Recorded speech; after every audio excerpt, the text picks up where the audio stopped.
ഞാനിത് പറയാനുള്ള കാരണം ഇന്ന് എത്രയോ ചെറുപ്പക്കാർ, എത്രയോ സഹോദരിമാർ വീട്ടിൽ നിന്നുകൊണ്ട് അവരുള്ള സാധനങ്ങൾ മുഴുവൻ പർച്ചേസ് ചെയ്യാൻ ആമസോണിലൊക്കെ കയറി നോക്കുമ്പോഴേ ആപ്പുകളിലൊക്കെ ഇഷ്ടംപോലെ ഓഫർ കാണുന്നതൊക്കെ പിടിച്ച് നിൽക്കാണ്, എല്ലാം പിടിച്ച് നെക്കി കൊടുക്കാൻ. അക്കൗണ്ട് നമ്പർ അടിച്ചു കൊടുക്കും. കാക്ക നാട്ടിലെത്തുമ്പോഴത്തേക്കും കാക്കാന്റെ മുഴുവൻ അക്കൗണ്ടും ബാലൻസ് തീർന്നിട്ടുണ്ടാവും. എല്ലാം തീർത്തു കൊടുക്കാൻ, എല്ലാം പിടിച്ച ഓഫറോടുകൂടി എല്ലാം കൊണ്ടുവരും. സാധനത്തിന്റെ ക്വാളിറ്റിയും സംഭവങ്ങളും ഒക്കെ നിങ്ങൾ വ്യക്തമായി നോക്കിയിട്ട് വേണം ചെയ്യാൻ. ഈ കഴിഞ്ഞ ദിവസം 1-2 ചെറുപ്പക്കാർ യൂട്യൂബിൽ ഇട്ടിട്ടുണ്ടായിരുന്നു, ഫേസ്ബുക്കിലൊക്കെ അവർ ലൈവ് ചെയ്തിട്ടുണ്ടായിരുന്നു. ലാപ്ടോപ്പ് ആരോ ഓർഡർ ചെയ്തു, വന്നു ചേർന്നപ്പോൾ 2-3 ഇഷ്ടികയാണ് വന്നിട്ടുള്ളത്, കട്ട വന്നിട്ടുണ്ട്. ഓർഡർ ചെയ്ത ലാപ്ടോപ്പാണ്, 40,000 രൂപയ്ക്ക് ലാപ്ടോപ്പ് ഓർഡർ ചെയ്ത സാധനം വീട്ടിലെത്തിയപ്പോൾ 2-3 കട്ട, വീട് കെട്ടാം റാഹത്തായിട്ട് അതിനുള്ള കട്ട വന്നിട്ടുണ്ട്. അപ്പൊ അങ്ങനെയൊക്കെ കളിപ്പീരുകൊണ്ട് അതൊക്കെ തിരിച്ചറിഞ്ഞിട്ട് വേണം നിങ്ങൾ ഇതിന്റെ പിന്നിൽ നിൽക്കാൻ. മറ്റൊരു കാര്യം എനിക്ക് ഓർമ്മപ്പെടുത്താനുള്ളത്, രക്ഷിതാക്കൾ ഒരു കാര്യം ശ്രദ്ധിക്കണം. മക്കളുടെ കയ്യിൽ നിന്ന് എവിടെയാണ് ഇതിനുള്ള പണം? വാപ്പാടെ കയ്യിൽ ഇപ്പോഴും പഴയ നോക്കിയുടെ മൊബൈൽ ഫോണാണ്, ചെറിയ കറുത്തൊരു മൊബൈൽ ഫോണാണ് ഉപ്പാടെ കയ്യിലുള്ളത്. ഉമ്മാക്കാണെങ്കിൽ മൊബൈൽ ഫോൺ ഉണ്ടാവൂല. പക്ഷെ മക്കളുടെ കയ്യിലുണ്ട് 10 കോല് പോലെ വലിയ മൊബൈൽ ഫോൺ, വലിയ സ്ലൈറ്റ് പോലെ വലിയ മൊബൈൽ ഫോൺ, ടാബും അതും ഇതെല്ലാം ഉണ്ട്. ഇതാര് വാങ്ങിച്ചു കൊടുത്തു? ഉപ്പ തന്നെ വാങ്ങിച്ചു കൊടുത്തതാണോ? അതല്ല കൂട്ടുകാരി നൽകിയെന്ന് പറയുന്നു. ഇത് കൂട്ടുകാരിയാണോ അതല്ല കൂട്ടുകാരനാണോ? എപ്പോഴും ഇവൾ നെറ്റിലുണ്ട്, എപ്പോഴും ഇവൾ വാട്സാപ്പിലുണ്ട്. ഇവൾക്ക് ഈ നെറ്റ് റീചാർജ് ചെയ്യാനുള്ള പണം അംബാനി കൊടുത്തോ അതല്ല ഈ ദുനിയാവിൽ അംബാനിയായിട്ട് നടക്കുന്ന ഏതെങ്കിലും ചെറുപ്പക്കാർ കൊടുത്തോ? ഇത് ആര് കൊടുത്തതാ? ഇത് മനസ്സിലാക്കണ്ടേ? അത് ചോദിച്ച് മനസ്സിലാക്കണം, ഇല്ലെങ്കിൽ നമ്മൾ പെടും. നാളെ മക്കൾ ഒളിച്ചോടിയിട്ട് അല്ലാഹുവേ ഞാൻ അറിഞ്ഞില്ലല്ലോ, ഉസ്താദേ ഞാൻ അറിഞ്ഞില്ലല്ലോ എന്ന് നീ ഖേദിക്കാൻ പാടില്ല. നിങ്ങളുടെ മക്കളുടെ അടിച്ചുപൊളിക്ക് ഉതകുന്ന രീതിയിലുള്ള സമ്പത്ത് എവിടുന്നാണ് മക്കൾ കൈപ്പറ്റുന്നത് എന്ന് ചിന്തിക്കണം, അത് ശ്രദ്ധിക്കണം, അനിവാര്യമാണ്. അല്ലാഹു നമ്മളെ കാത്തിരക്ഷിക്കട്ടെ. ഇവൻ ആരെങ്കിലും പോയി തട്ടിയിട്ട് കിട്ടിയതാണോ? ഏതെങ്കിലും കഞ്ചാവ് മാഫിയുമായി ചേർന്നിട്ട് ഇവിടെ നിന്ന് പയ്യന്നൂരിലേക്ക് അല്ലെങ്കിൽ ഏതെങ്കിലും ഒരു സ്ഥലത്തേക്ക് ഇവൻ അതിന്റെ ഏജന്റായി വർത്തിച്ചതിന്റെ പിന്നിൽ ഇവന് കിട്ടിയ പണം കൊണ്ടാണോ ഇവൻ ഈ മൊബൈൽ ഫോണ്, ഈ ഐഫോണ്, ഈ പാട്, ഈ സംഭവങ്ങളൊക്കെ ഇവന്റെ ജീവിതത്തിൽ കൊണ്ടുവന്നത്? ഈ അടിച്ചുപൊളി, ഇത് മാതാപിതാക്കളെ ശ്രദ്ധിക്കണം. വലിയ അപകടമാണ്. കഴിഞ്ഞ ദിവസങ്ങൾ കണ്ടില്ലേ, കണ്ണൂരിൽ കോട്ട കാണാൻ വേണ്ടി 2 പേര് വന്നു, കാമുകന്മാർ വന്നു. കമിതാക്കൾ വന്നിരിക്കുന്നു, പോലീസ് അവരെ നിരീക്ഷിച്ചു. 2 പേരുടെയും ഇരുത്തത്തിൽ എന്തോ പന്തി ഉണ്ടെന്ന് തോന്നി. അടുത്ത് നിന്ന് പെണ്ണിനെ വിളിച്ച് മാറ്റി നിർത്തി സംസാരിച്ചപ്പോ 10ാം ക്ലാസ്സിൽ നാട്ടിൽ പഠിക്കുന്ന, ആ കോട്ടയ്ക്കടുത്തുള്ളതാകുന്ന ഒരു സ്കൂളിൽ പഠിക്കുന്ന 10ാം ക്ലാസ്സിൽ പഠിക്കുന്ന ഒരു പെണ്ണാണത്, മുസ്ലിം പെണ്ണാണ്. ഇട്ടിരിക്കുന്നതോ നല്ല പർദ്ദയാണ്. വീട്ടിൽ നിറങ്ങുമ്പോ പർദ്ദയെടുത്ത് ബാഗിനുള്ളിൽ വെച്ച് സ്കൂളിന്റെ ഏതെങ്കിലും പിന്നാമ്പുറത്ത് പോയി അല്ലെങ്കിൽ ശൗചാലയത്തിൽ പോയി ആ പർദ്ദയണിഞ്ഞിട്ട് യൂണിഫോം എടുത്ത് ബാഗിൽ വെച്ച് തിയേറ്ററിലേക്കും പാർക്കിലേക്കും മാളുകളിലേക്കും കൂട്ടുകാരുമായി കറങ്ങി നടക്കുന്ന എത്രയോ മുസ്ലിം അംഗമാരുണ്ട്, എത്രയോ ഉമ്മമാരുണ്ട്, എത്രയോ മക്കളുണ്ട്, എത്രയോ സ്കൂളിൽ പഠിക്കുന്ന വിദ്യാർത്ഥിനികളുണ്ട്. ഇതൊന്നും നമ്മളൊന്നും അറിയുന്നില്ലേ? എന്ത് പറ്റിപ്പോയി? നമ്മുടെ മക്കൾ എവിടെ പോകുന്നു? പഠിക്കുന്നുണ്ടോ? സ്കൂളിൽ തന്നെയാണോ അവൾ പോകുന്നത്? രാവിലെ ബാഗും തൂക്കി ഇറങ്ങുന്നുണ്ട്, ട്യൂഷൻ ഉണ്ടെന്ന് പറഞ്ഞ്. ഇത് ട്യൂഷൻ ഉള്ളതാണോ ഇല്ലാത്തതാണോ? എവിടെയാണ് പോകുന്നത്? വാപ്പയും ഉമ്മയും അറിയണം. എന്താ നിങ്ങൾ അറിയണ്ടേ? നിങ്ങളല്ലേ ചെലവിന് കൊടുക്കുന്നത്, നിങ്ങളല്ലേ ഭക്ഷണം നൽകുന്നത്, നിങ്ങളല്ലേ വസ്ത്രം കൊടുക്കുന്നത്, നിങ്ങളല്ലേ അവരെ താരാട്ടുപാടി ഉറക്കിയത്, നിങ്ങളല്ലേ അവർക്ക് അപകടം പിണഞ്ഞു വരുമ്പോ ആ അപകടത്തിൽ നിന്ന് രക്ഷിച്ച് മക്കളുടെ ജീവന് വേണ്ടി പാതിരാത്രി സമയത്ത് ഉറക്കമൊഴിച്ച് പടച്ചിറപ്പിന്റെ ദർബാറിലേക്ക് ദുആ ചെയ്യുന്നത് നിങ്ങളല്ലേ? എന്തേ നിങ്ങൾക്ക് അധികാരം നഷ്ടപ്പെട്ടു പോയോ? വാപ്പയും ഉമ്മയും എന്തേ ജാഗരൂകരാകാത്തത്? മക്കൾക്ക് അപകടം പിണഞ്ഞു കഴിയുമ്പോ എഴുന്നേറ്റിട്ട് കാര്യമില്ല. കൂടെയുള്ള കോട്ട കാണാൻ വന്നവരോട് ചോദിച്ചു, വയസ്സെത്രയാൻ? വയസ്സ് 36. കൂടെയുള്ള പെണ്ണിനോ? വയസ്സ് 14. 10ാം ക്ലാസ്സിൽ പഠിക്കുന്ന കുട്ടി. കൂടെയുള്ള 36. ഏത് മതത്തിൽ? അന്യമതത്തിൽ. മതം ഞാൻ പറയുന്നില്ല. അള്ളാഹു നമ്മളെ കാക്കട്ടെ. വളരെ ചിന്തിക്കേണ്ടതാണ് നമ്മൾ. എവിടെ എത്തിപ്പോയി? ഏതെങ്കിലും ഒരുത്തൻ, വീട്ടിൽ വരുന്ന ഒരുത്തൻ, മൈക്കാടായി വരുന്നവൻ, ആശാരിയായി വരുന്നവൻ, അവനൊന്ന് ചിരിച്ചു കാണിച്ചാൽ ഇളകിപ്പോകുന്നതാണോ പെണ്ണെ നിന്റെ സ്ത്രീത്വം? ഇളകിപ്പോകുന്നതാണോ? നിന്റെ ജീവിതത്തിൽ സൂക്ഷ്മത വേണ്ടേ? റബ്ബിനെ പേടിക്കണ്ടേ? അല്ലാഹുവിന്റെ കോടതിയെ നീ ഭയക്കണ്ടേ? എന്ത് പറ്റി നമ്മുടെ സഹോദരിമാർക്ക്? എന്ത് പറ്റി? ഹബീബായ റസൂലുള്ളാഹി സ്വല്ലല്ലാഹു അലൈഹി വസല്ലമ തങ്ങൾ പറയുകയാണ്, ഇന്നി ലഉബഗിദുൽ മർആ തഖ്റുജു മിൻ ബൈതിഹാ തജുറു ദൈലഹാ വതസ്തകി അൻ സൗജിഹാ. ഹബീബായ റസൂലുള്ളാഹി സ്വല്ലല്ലാഹു അലൈഹി വസല്ലമ തങ്ങൾ പറയുകയാണ്, ഒരു പെണ്ണിനോട് എനിക്ക് വല്ലാത്ത ദേഷ്യമാണ്. തഖ്റുജു മിൻ ബൈതിഹാ, അവൾ വീട്ടിൽ നിന്ന് പുറത്തിറങ്ങുന്നവളാണ്. തജുറു സൈലഹാ, അവളുടെ തുണിയുടെ കോന്തൽ നിലത്തൂടി വലിച്ചടച്ചുകൊണ്ട് നടക്കുന്നവളാണ്. അഥവാ അവള് പോകാത്ത പാർക്കില്ല, അവള് പോകാത്ത മാളുകളില്ല. ഭർത്താവ് പ്രവാസിയാണ്, അറബിയുടെ ചാട്ടവാറടി കൊണ്ട് മരുഭൂമിയിൽ പൊരുവയലത്ത് കഷ്ടപ്പെടുന്നവനാ. താക്കത്തിന്റെ പ്രശ്നം കൊണ്ട് സൗദിയിൽ നിന്ന് നാട്ടിലേക്ക് വന്നുകൊണ്ട് ആലിമീങ്ങളെ കണ്ട്, ഉസ്താദേ എന്റെ മക്കള് പട്ടിണിയായി പോകും, എന്റെ ഭാര്യ പ്രയാസത്തിലായി പോകും, അവരുടെ വിദ്യാഭ്യാസം നിലച്ചു പോകും, അവരുടെ കുടുംബം പ്രയാസത്തിലായി പോകും, എനിക്ക് നല്ല ഒരു ജോലിക്ക് വേണ്ടി ദുആ ചെയ്യണേ എന്ന് പറഞ്ഞുകൊണ്ട് ആലിമീങ്ങളെ കൊണ്ട് പൊട്ടിക്കരഞ്ഞുകൊണ്ട് ഉസ്താദുമാരുടെ അടുക്കൽ വന്ന് ഭർത്താക്കന്മാര് ദുആ ചെയ്യിപ്പിക്കുമ്പോ, പെണ്ണെ നീ അടിച്ചു പൊളിക്കരുതേ.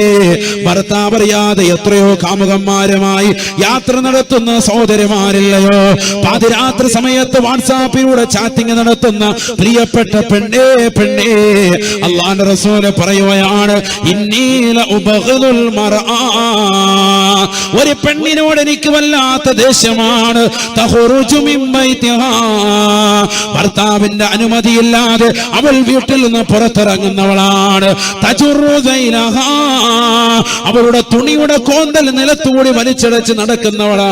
അഥവാ അവള് പോകാത്ത സ്ഥലമില്ല, അവള് പോകാത്ത ബീച്ചുകളില്ല, അവള് പോകാത്ത മാളുകളില്ല, അവള് പോകാത്ത പാർക്കുകളില്ല, അവള് പോകാത്ത കമ്പോളങ്ങളില്ല, അവള് പോകാത്ത കച്ചവട സ്ഥാപനങ്ങളില്ല. അത്തരത്തിലുള്ള പെണ്ണിനെ എനിക്ക് കണ്ണിൽ കാണേണ്ടതില്ല, എനിക്ക് ദേഷ്യമാണ്, ദേഷ്യമാണ് എന്ന് ഹബീബായ റസൂലുള്ളാഹി. കാസർഗോഡുള്ള പ്രിയപ്പെട്ട പെങ്ങളെ, നിനക്കെന്തിന്റെ കുറവാണ്? നിന്റെ പ്രിയപ്പെട്ട ഈച്ച പ്രവാസ ലോകത്ത് പോയി നിനക്ക് വേണ്ടിയല്ലേ കഷ്ടപ്പെടുന്നത്, പകലന്തിയോളം പണിയെടുക്കുന്നത്, നിനക്ക് വേണ്ടിയല്ലേ പ്രയാസം അനുഭവിക്കുന്നത്? ഒരു പ്രയാസവും നിന്നോട് പറഞ്ഞിട്ടില്ല. എത്രയോ പ്രയാസങ്ങൾ ഉസ്താദുമാരെ വിളിച്ചുകൊണ്ട് പറയുകയാണ്. എത്രയോ സഹോദരങ്ങളാണ് ഉസ്താദേ എന്റെ ജീവിതം പ്രയാസമാണെന്ന് പറഞ്ഞുകൊണ്ട് ഈ വിനീതടക്കമുള്ള എത്രയോ ഉസ്താദുമാരെ വിളിക്കുന്ന കാസർഗോഡുള്ള സഹോദരങ്ങളുണ്ട്. പക്ഷെ അവര് വീട്ടിലേക്ക് വിളിച്ചവരുടെ പ്രയാസങ്ങൾ ഭാര്യമാരോട് പറയാറില്ല, മക്കളോട് പറയാറില്ല. കാരണം അവർ കൂടി കണ്ണീര് കുടിക്കേണ്ടതില്ല. എന്റെ മക്കൾ അറിയരുത്, എന്റെ ഭാര്യ അറിയരുത്, ഞാൻ ജോലിയില്ലാതെ നിൽക്കുകയാണ്, ഞാൻ പ്രയാസം അനുഭവിക്കുകയാ, ഞാൻ ജോലിയുണ്ടെന്ന് പറഞ്ഞ് ഇപ്പോഴും എന്റെ കൂട്ടുകാരുടെ കയ്യിൽ നിന്ന് കടം വാങ്ങിയിട്ട് മാസം തോറും അയച്ചു കൊടുക്കാറുള്ള 30,000 40,000 അയച്ചു കൊടുത്തുകൊണ്ടിരിക്കുകയാണ് ഉസ്താദേ. എത്രയോ സഹോദരങ്ങളാണ് വിലപിച്ചിട്ടുള്ളത്, എത്രയോ കാസർഗോഡുള്ള സഹോദരങ്ങളാ. എന്റെ പ്രിയപ്പെട്ട പെങ്ങളെ, നീ ദുനിയാവിൽ കുറഞ്ഞ കാലഘട്ട ജീവിതത്തിൽ മോശപ്പെട്ട വസ്ത്രവിധാനം നടത്തി, തന്റെ പ്രിയപ്പെട്ട ഭർത്താവ് കടക്കേണ്ടതാകുന്ന കടക്കയിൽ അന്യരാകുന്ന പരപുരുഷന്മാരെ കൊണ്ടുവന്ന് കടത്തി അവനുമായി ശയ്യവലംബിച്ച് നിന്റെ വിലപ്പെട്ടതാകുന്ന സ്ത്രീത്വം മുഴുവനും അവന് വേണ്ടി കളഞ്ഞു കുടിക്കല്ല പെണ്ണേ, നാളെ ആഖിറത്തിൽ ഖേദിക്കേണ്ടി വരുമേ. റസൂലുള്ള ഏറ്റവും ദേഷ്യപ്പെട്ട പെണ്ണായി നീ മാറാതിരിക്കാൻ സ്നേഹത്തോടുകൂടി കുമ്മനം ഉസ്താദ് ഓർമ്മപ്പെടുത്തുകയാണ്. അല്ലാഹുവിന്റെ റസൂലാണ് പറയുന്നത്, ലോകത്തിന്റെ നായകൻ ഏറ്റവും ദേഷ്യപ്പെട്ട പെണ്ണ. അല്ലാഹുവേ, ഞങ്ങളെ നീ കാത്തു രക്ഷിക്കണേ അല്ലാ. നിന്റെ ജീവിതത്തിൽ വസ്ത്രവിധാനം ശ്രദ്ധിക്കണേ. അൽ മർഅതു കുല്ലുഹാ ഉറാ ഇദാ ഖറജത് ഇസ്തശറഫ ശൈത്താൻ. ഹബീബായ റസൂലുള്ളാഹി സ്വല്ലല്ലാഹു അലൈഹി വസല്ലമ തങ്ങൾ പറയുകയാണ്, പെണ്ണ് ശരീരം മുഴുവനും നഗ്നതയാ. അന്യരാകുന്ന പരപുരുഷന്മാരുടെ മുന്നിൽ അവരുടെ തലയുടെ മുടി മുതൽ കാലിന്റെ നഖം വരെ ഔറത്താണ്, കാണിക്കാൻ പാടില്ല. നിന്റെ വീട്ടിലേക്ക് വരുന്ന നിന്റെ മക്കളെ വിളിക്കാൻ വരുന്ന ഓട്ടോ ഡ്രൈവർ നിനക്കന്യനാണ്. നിന്റെ വീട്ടിൽ പാല് കൊണ്ടുവരുന്ന പാൽക്കാരൻ നിനക്കന്യനാണ്. നിന്റെ വീട്ടിലേക്ക് മീൻ കൊണ്ടുവരുന്ന മീൻകാരൻ പെണ്ണെ നിനക്കന്യനാണ്. മഹറമല്ല, അവൻ വിവാഹബന്ധം നിഷിദ്ധമായ ആളല്ല. നിന്റെ ജീവിതത്തിൽ ശ്രദ്ധിക്കേണ്ട ഘടകങ്ങൾ അധിപതിയാണ്. ശ്രദ്ധിക്കാതെ പോകരുതേ, പോകരുതേ. അപകടം പിടഞ്ഞിരിക്കുകയാണ്. റസൂലുള്ള പഠിപ്പിക്കുകയാണ്, ഇദാ ഖറജത് ഇസ്തശറഫ ശൈത്താൻ. ഒരു പെണ്ണവരുടെ നാണം മറയ്ക്കാതെ, അവരുടെ ശരീരത്തിന്റെ നഗ്നതകൾ മറയ്ക്കാതെ പുറത്തിറങ്ങിയാൽ അവരുടെ ശരീരത്തിന്റെ ആകാര സൗഷ്ഠവങ്ങളെ അന്യരാകുന്ന വ്യക്തികളിലേക്ക് പിശാച് വെളിവാക്കുമേ എന്ന് ഹബീബായ റസൂലുള്ളാഹി സ്വല്ലല്ലാഹു അലൈഹി വസല്ലം. നഗ്നത തുറന്നിട്ട് നടന്നാൽ അന്യപുരുഷന്മാരിലേക്ക് വെളിവാക്കും ഹബീബ് റസൂലുള്ളാഹി. അള്ളാഹു നമ്മളെ കാത്തുരക്ഷിക്കട്ടെ. മുസ്ലിം സഹോദരിയുടെ പേര് കേൾക്കുമ്പോൾ ലോകം മുഴുവൻ ചർച്ചയാണ്. അതുകൊണ്ടല്ലേ ശബരിമലയുടെ പടി ചവിട്ടാൻ വേണ്ടി ഇറങ്ങിത്തിരിച്ച ഒരു പെണ്ണ് രഹ്ന ഫാത്തിമ അത്രമേൽ വലിയ ചർച്ചയുണ്ടായി തീർന്നത്. അതുകൊണ്ടാണ് ഒരു ഫെമിനിസ്റ്റ് ബത്തക്ക സമരത്തിൽ ഏറ്റവും കൂടുതൽ താല്പര്യം കാണിക്കുകയും അതിന്റെ പിന്നിൽ നിൽക്കുന്ന ആളുകൾക്ക്, അണിയറകൾക്ക് പരിപൂർണമായി പ്രചോദനം കൊടുക്കുകയും ചെയ്ത ഒരു പെണ്ണ്, തീർത്തും ഭൗതികവാദിയായ ഒരു പെണ്ണ് മുസ്ലിമിന്റെ പേര് സ്വീകരിച്ചു എന്ന പേരിൽ സമൂഹത്തിലുടനീളം വലിയ ചർച്ച ചെയ്യപ്പെട്ടു. ഗ്രാമങ്ങളിൽ 1 hour ചർച്ചകൾ മുഴുവനും അതുകൊണ്ട് നിലകൊണ്ടു. എത്രയോ ദിവസങ്ങൾ. എന്തിന്റെ പേരിൽ? രഹ്ന ഫാത്തിമ എന്ന ഒരൊറ്റ നാമത്തിന്റെ പേരിൽ. മുസ്ലിമാണോ? അല്ല. അവൾക്ക് ശബരിമല പടി ചവിട്ടണം, ചവിട്ടിക്കോ, അതിനൊന്നും വിഷയമില്ലല്ലോ. പക്ഷെ മുസ്ലിമല്ല അവൾ. അവള് തന്നെ പറയുന്നുണ്ട് മുസ്ലിമല്ല. പക്ഷെ ആ പേര് സ്വീകരിച്ചതിന്റെ പേരിൽ വലിയ സംഭവം, വലിയ കോലാഹലം. കാരണം ലോകം മുഴുവനും ഉറ്റുനോക്കുന്നത് മുസ്ലിമിന്റെ പെണ്ണ്, മുസ്ലിമിന്റെ ഭാര്യ അവർക്ക് സ്വാതന്ത്ര്യം. എടാ, എന്റെ ഭാര്യയ്ക്ക് സ്വാതന്ത്ര്യം, മുസ്ലിം സഹോദരിമാരുടെ ഭാര്യയ്ക്ക് സ്വാതന്ത്ര്യം. അവരല്ലേ ആഗ്രഹിക്കേണ്ടത്. അവർക്ക് ആർക്കും ഒരു പ്രശ്നമില്ല. അവർക്കിനി പള്ളി കെട്ടി നിസ്കരിക്കാൻ വേണ്ടി ആഹ്വാനം സുപ്രീം കോടതി നൽകിയാലും അവർ പോകൂല. പോകാൻ അനുമതി കൊടുത്താൽ അവർ പോകൂല. എന്താ കാരണം? അവർക്കൊരാശയമുണ്ട്, അവർക്കൊരു ആദർശമുണ്ട്. അത് പഠിപ്പിച്ചത് ഉലമാക്കളാണ്, സമസ്തയുടെ പണ്ഡിതന്മാരാണ്. ആ പണ്ഡിതന്മാരുടെ ഖൗലുകൾ അനുധാവനം ചെയ്യുന്ന പ്രിയപ്പെട്ട ഉമ്മമാരാ. അവർ ഒരിക്കലും ജീവിതത്തിൽ അതിനെ മാറ്റൽ സൃഷ്ടിക്കാൻ തയ്യാറല്ല. എത്ര വലിയ കോലാഹലങ്ങൾ സൃഷ്ടിച്ചാലും, ഏത് ഗവൺമെന്റിന്റെ അധികാരം കടന്നു വന്നാലും, ആരതിനു വേണ്ടി ആഹ്വാനങ്ങൾ നടത്തി പോകാതെ പിടിച്ചു നിൽക്കാൻ കെൽപ്പുള്ളവരാണ് ഉമ്മമാര്. കാരണം നരകത്തിന്റെ വിറകൊള്ളികളാകാൻ അവർക്ക് താല്പര്യമില്ല. ഇവിടെ പുരുഷന്മാര് പള്ളിയിൽ പോകുന്നില്ല. അപ്പോഴാണ് സ്ത്രീയിൽ ഒരു പെണ്ണ് ചാനലിൽ പോയിരുന്നിട്ട് പറയാണ് ഞങ്ങൾക്ക് പള്ളിയിൽ പോകണമെന്ന്. ആ പറയുന്ന പെണ്ണിന്റെ തലയിൽ പോലും ശരിക്ക് തട്ടയില്ല. നിങ്ങൾ ശ്രദ്ധിച്ചിട്ടുണ്ടോ എന്നറിയില്ല. അള്ളാഹു നമ്മളെ കാത്തുരക്ഷിക്കട്ടെ. എനിക്ക് പള്ളിയിൽ പോകണമെന്ന് പറയുന്ന പെണ്ണ് എനിക്ക് ഔറത്ത് ഇരിക്കണമെന്ന് പറയുകയാണെങ്കിൽ ഓക്കെ. കാരണം എന്താ? തല നേരവും മറച്ചിട്ടില്ല. തല മറച്ചു എന്ന് വരുത്തിയിട്ട് ഒരു സാരിയുടെ തുമ്പ് കൊണ്ട് അരൽപ്പം വരച്ച് മുടിയിഴകൾ മുഴുവനും പുറത്ത് കാണിച്ചുകൊണ്ടാണ് ആ പെണ്ണത് പറയുന്നത്. എനിക്ക് പള്ളിയിൽ പോകണമെന്ന്. ഇവിടെ പള്ളിയിൽ പോകാൻ വേണ്ടി പുരുഷന്മാരോട് പറഞ്ഞു പോകുന്നില്ല, അവര് തന്നെ പെട്ടിരിക്കുക. അപ്പോഴാണ് പറയുന്നത് പള്ളിയിൽ പോകണം. നബിയുടെ കാലഘട്ടത്തിലും ഇതേ വാദഗതി ഉന്നയിച്ച് അള്ളാന്റെ റസൂലിന്റെ അടുക്കൽ അസ്മാഉ ബിൻത് യസീദ് അൻസാരി റളിയല്ലാഹു തആല അൻഹ വന്നില്ലേ? സ്ത്രീകളെ പ്രതിനിധീകരിച്ച ഒരു പെണ്ണ് വന്നിട്ട് നബിയോട് പറഞ്ഞു, അള്ളാന്റെ റസൂലേ, ഞങ്ങൾക്ക് ജുമുഅക്ക് വരാൻ സാധിക്കുന്നില്ല, ജമാഅത്തിന് വരാൻ സാധിക്കുന്നില്ല. അതിന്റെ കൂലികൾ മുഴുവനും ഞങ്ങൾക്ക് നഷ്ടപ്പെടുകയാണ്. പുരുഷന്മാര് ജുമുഅക്ക് വന്ന് കൂലി കൊണ്ടുപോയി, ജമാഅത്തിന് വരാതെ ഞങ്ങൾക്ക് സാധിക്കുന്നില്ല. ജമാഅത്തിന് ഞങ്ങൾക്ക് വരാൻ പറ്റുന്നില്ല. ജിഹാദിന് വരാനും ഞങ്ങൾക്ക് സാധിക്കുന്നില്ല. വരാൻ പറ്റൂല, ജുമുഅക്ക് വരാൻ പറ്റൂല, ജമാഅത്തിന് വരാൻ പറ്റൂല. കൂലി മുഴുവൻ പുരുഷന്മാർക്ക്. ഞങ്ങൾക്ക് എന്താ കൂലിയൊന്നും ഇല്ലേ? നബി കൊടുത്ത മറുപടിയുണ്ട്. ആരാണ് നമ്മുടെ ഉമ്മമാര് അടങ്ങി ഒതുങ്ങി നിൽക്കുന്നത്? നബി പറഞ്ഞു, 5 വഖത്ത് നമസ്കാരം നീ വീടിന്റെ ഉള്ളിൽ നിസ്കരിച്ച് റമളാനിലെ 30 ദിവസത്തെ നോമ്പ് ഭർത്താവിനെ അനുസരിച്ച് നീ ജീവിച്ചാൽ പെണ്ണെ നിനക്ക് സ്വർഗം. മുഹമ്മദ് മുസ്തഫ. മതി. പള്ളി വരണോന്നോ ജുമാഅക്ക് ജമാഅത്തിന് വരണോ ഒന്നും നബി തങ്ങൾ പറഞ്ഞില്ല. ഇത് നിബന്ധനയല്ലേ, പെണ്ണിന് ഇളവ് കൊടുക്കല്ലേ. പരിശുദ്ധ ഇസ്ലാം എത്ര ഇളവാ പെണ്ണിന് കൊടുത്തത്? പെണ്ണിന് സ്വാതന്ത്ര്യമില്ല എന്ന് വാദിക്കുന്നവർക്ക് എന്തേ ബുദ്ധി? ഇസ്ലാമിൽ സ്ഥാനം കൊടുത്തതുപോലെ ലോകത്ത് ഒരു പെണ്ണിനും സ്ഥാനം കൊടുത്തിട്ടില്ല.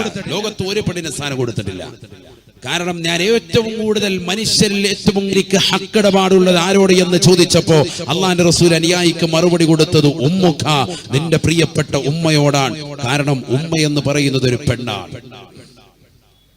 ഏറ്റവും കൂടുതൽ ഹക്ക് ബാധ്യത ഉമ്മ. രണ്ടാമത് ചോദിച്ചു സുമ്മമൻ, പിന്നെ ആരോട് നബിയെ? നബി തങ്ങൾ പറഞ്ഞു ഉമ്മുക, നിന്റെ ഉമ്മയോട്. മൂന്നാമത് ചോദിച്ചു ആരോട്? അള്ളാന്റെ റസൂൽ പറഞ്ഞു ഉമ്മുക, നിന്റെ പ്രിയപ്പെട്ട ഉമ്മയോട്.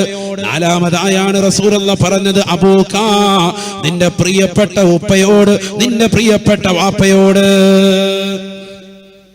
പെണ്ണിനെ മുന്തിച്ചു 3 പ്രാവശ്യവും. പെണ്ണിന് ഇസ്ലാം കൊടുത്ത സ്ഥാനമാണത്, മനസ്സിലാക്കണം. പെണ്ണിന് കൊടുത്ത സ്ഥാനം. മാസം തോറും സ്ത്രീകൾക്കുണ്ടാകുന്ന അശുദ്ധിയിൽ അവർ നമസ്കരിക്കേണ്ടതില്ല. പരിശുദ്ധ ദീൻ ഇളവ് നൽകി. സ്വാതന്ത്ര്യമല്ലേ? ശരീരത്തിൽ അല്പാൽപമായി നിർഗളിക്കുന്നതാകുന്ന രക്തകണക്കിലൂടെ പരിഗണിച്ചിട്ട് രക്തങ്ങളെ പരിഗണിച്ചിട്ട് അവരോട് പറയുന്ന പെണ്ണെ, നീ ആ സമയത്ത് നിസ്കരിക്കേണ്ടതില്ല. അഥവാ ഒരു പെണ്ണ് തർക്കുത്തരം പറഞ്ഞ് നിസ്കരിച്ചാൽ ആ നമസ്കരിച്ച പെണ്ണിന് ശിക്ഷ കിട്ടുമേ. ഇസ്ലാമിൽ നിയമമാണ്. ഒരു പെണ്ണ് പറയാം അശുദ്ധിയുള്ള സമയത്ത് എനിക്ക് സ്വാതന്ത്ര്യം വേണം, എനിക്ക് നിസ്കരിക്കണം എന്ന് പറഞ്ഞ് ഒരു പെണ്ണ് അശുദ്ധിയുടെ സമയത്ത് നിസ്കരിച്ചാൽ ആ നിസ്കാരം ബാത്തിലാണെന്ന് മാത്രമല്ല, അതിന്റെ പേരിൽ അവൾക്ക് ശിക്ഷ ചെയ്തു. അതാണ് പരിശുദ്ധ ഇസ്ലാം. പെണ്ണിന് സ്ഥാനം കൊടുത്തു, അവൾക്ക് ഇളവ് നൽകി. എന്നാൽ ഈ വാഴ കഴിഞ്ഞിട്ട് വിനീതൻ യാത്ര പോകുന്ന വഴിയിൽ ആക്സിഡന്റിൽ പെട്ടിട്ട് എന്റെ ശരീരത്തിൽ നിന്ന് രക്തം വാർന്ന് രാവിലെ സുബഹിയുടെ സമയത്ത് എനിക്ക് അല്പം ബോധമുണ്ടെങ്കിൽ എന്നോട് ദീൻ പറയുന്നു, നിന്റെ ശരീരത്തിൽ നിന്ന് നിർഗളിച്ച രക്തകണങ്ങൾ നോക്കണ്ട, നിനക്ക് ബോധമുണ്ടോ, നീ തീർച്ചയായും നിസ്കരിച്ചു പറ്റൂ, നീ തീർച്ചയായും നിസ്കരിച്ചു പറ്റൂ. എന്റെ പേരിൽ എന്നോടുള്ള ശാസന ഏതാണ്? നമ്മളോടുള്ള ശാസന ഏതാണ്? നമുക്കൊരളവുമില്ല. അതേസമയത്ത് മാസത്തിൽ പെണ്ണിന് ഒരു അല്പം രക്തം പൊറിയുന്നതിന് അവൾക്ക് അനുവാദം കൊടുത്തു, അവൾക്ക് അനുവാദം കൊടുത്തു. നിസ്കരിക്കണ്ട. അഥവാ നിസ്കരിച്ചാൽ നിസ്കാരം അസാധു, അതിന്റെ മേൽ കുറ്റക്കാരൻ. ഇസ്ലാമിൽ കൊടുക്കുന്ന പെണ്ണിന് കൊടുക്കുന്ന സ്ഥാനം, പെണ്ണിന് കൊടുക്കുന്ന സ്ഥാനം റമദാനിലാണ്. നോമ്പ് പിടിക്കണ്ട, പക്ഷെ റമദാൻ ഒരു വർഷത്തിൽ ഒരിക്കലല്ലേ ഉള്ളൂ. അതുകൊണ്ട് റമദാനിന് ശേഷം അടുത്ത റമദാന് മുമ്പായിട്ട് ആ വിട്ടുപോയ നോമ്പുകൾ നീ അങ്ങ് പിടിച്ചേക്ക്. കാരണം അതിന്റെ പ്രതിഫലം ചെറുതല്ല. നിനക്ക് ശുദ്ധിയുള്ള സമയത്ത് നീ അത് പിന്നീട് പിടിച്ചു വീട്ടിയാൽ മതി. പക്ഷെ നിസ്കാരം നിന്റെ ജീവിതത്തിൽ ഒരിക്കലും നീ ഖളാ വീട്ടണ്ട, നീ ഒരിക്കലും മടക്കി നിസ്കരിക്കണ്ട. നിനക്കത് നൽകിയ അളവാണ്. ഇതേപോലെ പെണ്ണിനെ ഇളവ് നൽകിയതാണ്. പുരുഷന്മാര് ജുമഅയ്ക്കും ജമാഅത്തിനും പള്ളിയിൽ വരുന്നില്ല എങ്കിൽ അവന്റെ വീടുകൾ കത്തിക്കാൻ ഞാൻ കരുതിയെന്ന് സയ്യിദുനാ റസൂലുള്ളാഹി. കാരണം എന്താ? ജുമഅയ്ക്കും ജമാഅത്തിനും വരൽ അത്രമേൽ നിർബന്ധ ബാധ്യതയാണ് പുരുഷന്മാരെ സംബന്ധിച്ചിടത്തോളം. ഇതൊരു ചെറിയ കാര്യമല്ല. പെണ്ണിന് നൽകിയ സ്വാതന്ത്ര്യമാണ് പരിശുദ്ധ ഇസ്ലാമിൽ. അല്ലാഹുവിന്റെ റസൂലേ ജുമഅയ്ക്ക് വരണം, ജമാഅത്തിന് വരണം, എനിക്ക് ജിഹാദിന് വരണം, എനിക്ക് യുദ്ധത്തിന് വരണമെന്ന് പറഞ്ഞുകൊണ്ട് സ്ത്രീകളെ പ്രതിനിധീകരിച്ച് ലോകത്തിന്റെ നായകന്റെ സവിധത്തിലേക്ക് അസ്മാ ബിൻത് യസീദ് അൽ അൻസാരി എന്ന സ്വഹാബി വനിത കടന്നു വന്നപ്പോ ലോകത്തിന്റെ നായകന് പറഞ്ഞുകൊടുത്ത മറുപടിയാണ് ഇന്നും സമസ്തയുടെ അലമാക്കൾ ജനങ്ങളുടെ ഹൃദയാന്തരങ്ങളിലേക്ക് വ്യക്തമായി പഠിപ്പിക്കുന്നത്. നീ നിന്റെ നമസ്കാരങ്ങൾ 5 വഖത്ത് കൃത്യമായി നമസ്കരിക്കുകയും ഭർത്താവിനെ അനുസരിക്കുകയും റമദാനിലെ 30 നോമ്പ് പിടിക്കുകയും ചെയ്താൽ സ്വർഗമാണ്, സ്വർഗമാണ്, സ്വർഗമാണ് എന്ന് ഹബീബായ റസൂലുള്ളാഹി. അല്ലാഹു തൗഫീഖ് തരട്ടെ, അല്ലാഹു തൗഫീഖ് തരട്ടെ. എന്താ സ്വർഗം ചെറിയ കാര്യമാണോ? സ്വർഗം നിനക്കൊരു മസ്കനായി ലഭിച്ചെങ്കിലേ ഇവിടന്ത് ക്ലേശം സാരമില്ല നിന്നിലേ. സ്വർഗം നിനക്കൊരു മസ്കനായി ലഭിച്ചെങ്കിലേ ഇവിടന്ത് ക്ലേശം സാരമില്ല നിന്നിലേ. ജനമോക്കയും തൃണ വൽഗണിച്ചാൽ തന്നെയും മനം നൊന്തിടണ്ട, തിബർ തന്ന പിന്നെയും